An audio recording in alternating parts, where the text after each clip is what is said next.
Hello. Today we're going to talk about our chakras in our bodies.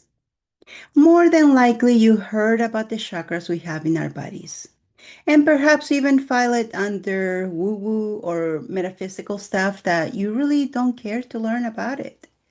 But there is more to them than you think. See, the seven main chakras in our body work together with our bodies as an energy network. Each chakra has an energy center that has the ability to take in, store, and release life energy. That is, energy that moves in our energy field, but also in our physical body. Each individual chakra possesses enormous power and represents areas of our life, vitality, and flow, but also specific parts of our physical body. Each chakra has its own unique frequency. When we have major imbalances and blockages in our bodies, it affects our general frequency. Each blockage stops the flow and contributes to a lower and heavier energy within us. This is what makes us feel heavy, sluggish, and stagnant when we have long-term imbalances within us. So, how do our chakras work with our physical body, you might ask? Life energy travels from our chakras to the respective organs through energy channels, which are called meridians. When a chakra is balanced, the energy flows freely and reaches different organs and systems in the body.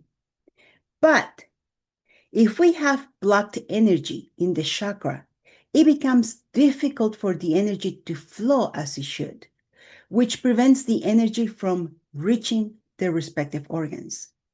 Our chakras are greatly influenced by the environment we have around us when we grow up.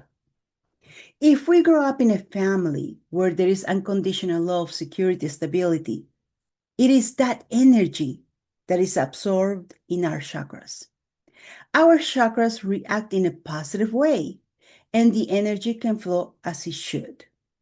We become confident in ourselves, learn to build healthy relationships, and we build a stable foundation to stand on. If, on the other hand, we have a stressful upbringing where we constantly experience threats, frightening things, conflicts, or insecurity, it will affect our chakras in a significantly negative way. When we experience a strong anxiety for a long time or go through something traumatic, it becomes difficult for our chakras to take in, process, and release energy in a positive way. The energy stops, it stays in the chakra, and the energy flow decreases. This leads to a blockage of the energy flow. If this continues for a long time, the chakra can be damaged and blocked almost completely. A blocked chakra means that the energy does not flow as it should, neither in nor out of the chakra. This in turn makes it difficult for us to replenish ourselves with new life energy and power. Instead, a stagnation occurs where the chakra is occupied by locked energy and unprocessed emotions. Practice balancing your chakra. And with that, have a great day.